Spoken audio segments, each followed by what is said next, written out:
Alright, this is my 7th take doing this video. It will be Various Thoughts Volume 185 Sports Edition. I tried to do Carolina Panthers versus Tampa Bay Buccaneers review at least 3 to 6 times, and I just butcher it, or someone was interrupting me or something. So let me get the game out the way because I don't want to spend too much time. Then I get to the reviews and everything else. The Carolina Panthers are 5-12. And the reason why that happened, for the fact that they ran into the Tampa Bay Buccaneers the final game of the regular season. And that second quarter where they went 4th and inches close to the goal line and didn't get it. And that was where there was a controversy where the sideline reporter asked Matt Rule, why not Cam Newton and take Sam Darnold out? His response was, both of them can do the same thing. Yeah, that's like me and Dwight Howard can block shots in the NBA. I'm going to get to him later on in the video. After that, that's when everything went sideways, just like it always does for Carolina Panthers. But usually when we see Carolina Panthers lose the game, it'll be in the second half. This is what, the first or the second time this happened where they lose the game in the first half? And what happened against Tampa Bay was a good example. That's when they had Tampa Bay's offense went on a 2-minute drill, and that's all she wrote. We knew it was game, set, match. So, yeah, 41-17 was the final score. Yeah, people keep talking about, well, look at Sam Darnold. He did great. Yeah, in the first quarter. We all knew what was coming in the second quarter, the third, and the fourth, It's going to happen. They were going to lose this game, no doubt, and that's exactly what happened.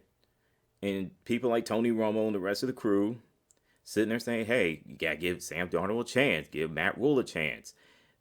He will turn this team around. Sam Darnold will be a competent, will be a good quarterback. First off, he's trash. There's a reason why the New York Jets let him go. And as for Matt Rule, like I said, I'm going to get to him later on in the video.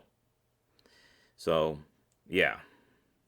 The Carolina Panthers, they beat the Falcons and the Saints, but they lost to the rest of them. So they're in that division. So they're 2-4 overall in 2021's regular season.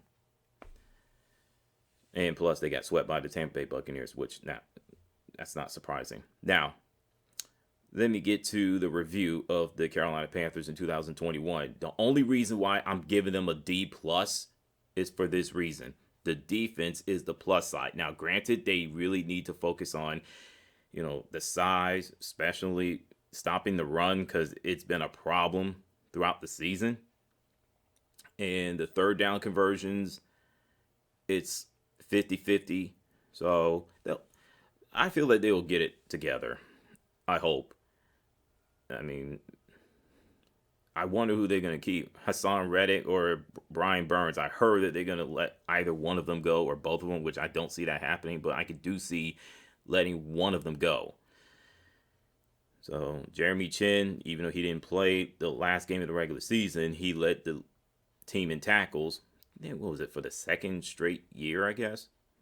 So now the special teams, not so special. That's why they let Chase Blackburn go.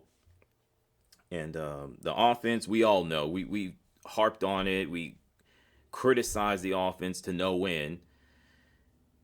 You have a bad quarterback in Sam Darnold. That's the truth. But you have the worst in offensive line, who can't block, can't pass protect. I mean, there are times where they do pass protect, Sam Darnold, and he still turned the ball over. We've seen this happen with the New York Jets, and we've seen this happen again in Carolina. In fact, he's getting sacked or turning the ball at a higher rate with the Carolina Panthers than the New York Jets. It doesn't make sense. Boy. And, of course, you have DJ Moore doing his thing. 3 straight seasons of 1,000 receiving yards. I hope they find a way to keep him. I hope, but The Carolina Panthers organization, I don't trust them. I don't trust the entire organization. I haven't trusted them since the Ron Rivera, where they had opportunities to be not just a decent team, but a good team. You know, back-to-back winning seasons, consistency. We didn't see none of that. So this time with Matt Rule, no. I have zero faith in that organization, in that damn coaching staff. Scott Fitter, maybe. We'll see. I don't trust none of y'all, period. And that goes for David Tepper. We haven't heard a thing from him. I mean, if the Indianapolis Colts owner, Jim Irsay, can come out, put out a letter, say how disappointed he is to the Colts fan base, why can't David Tepper do the same for the Carolina Panthers? Yeah, they'll be upset, but at least they want to hear it from him. Either it's his own words or the letter. I don't know. Do something, man. It doesn't make sense.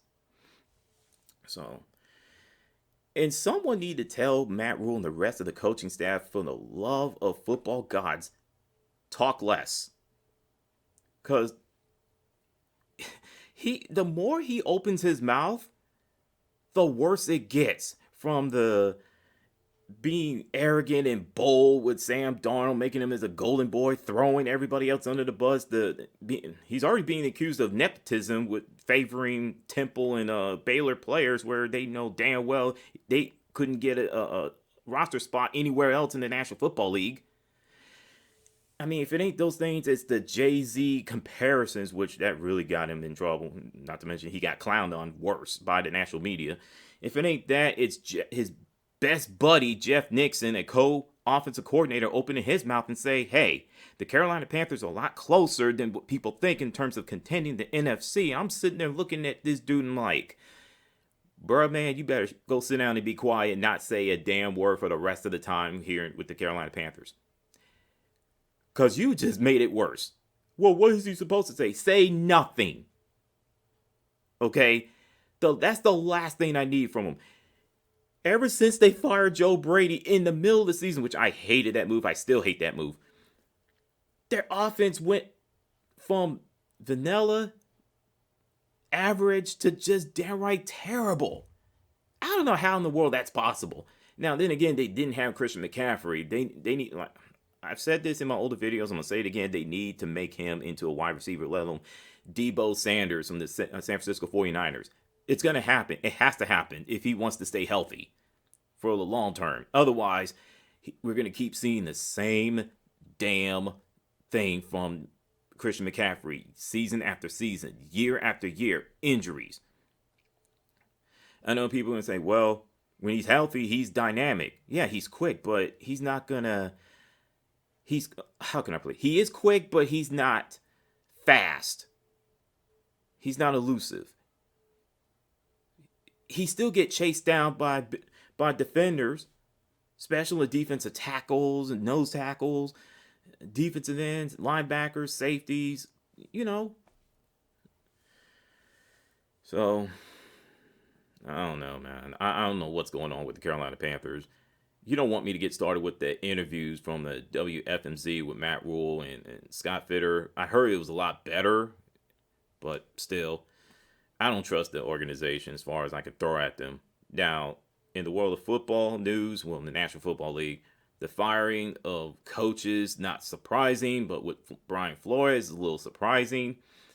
People are saying, hey, he had a back-to-back winning seasons in the last 2 years. Yeah, but you got to look at overall, 24-25 in 3 seasons with the Miami Dolphins with no playoff appearances. But I don't know. They fired Brian Flores, but they kept the GM who has messed up time after time. Dolphins fans, y'all need to do something about your GM. The Houston Texans, I feel sorry for the fan base. I really do. I mean, they fired David Culley after 1 year. So you win the same amount of games last year. This year you won the same amount of games, but you lost one more game, 17 schedule. I don't get it. He was set up to fail. I get that he wanted to be a head coach. I mean, this is in his 34, 35 year, being with the National Football League, and I think he's 67 years old. I get it, but he could have just looked at me like, nah, I'm not taking that job. But I can't blame him. But I felt that he was set up to fail. Everyone feels that way. You got one black coach left in the National Football League, and it's Mike Tomlin for the Pittsburgh Steelers. It's back to the 1990s, early 2000s BS. But, hey, what you can do about it. Hopefully it will get better, but I don't trust NFL as far as I can throw at them. I really don't. And the playoffs begins today with the Patriots versus the Bills and the Raiders versus the Bengals.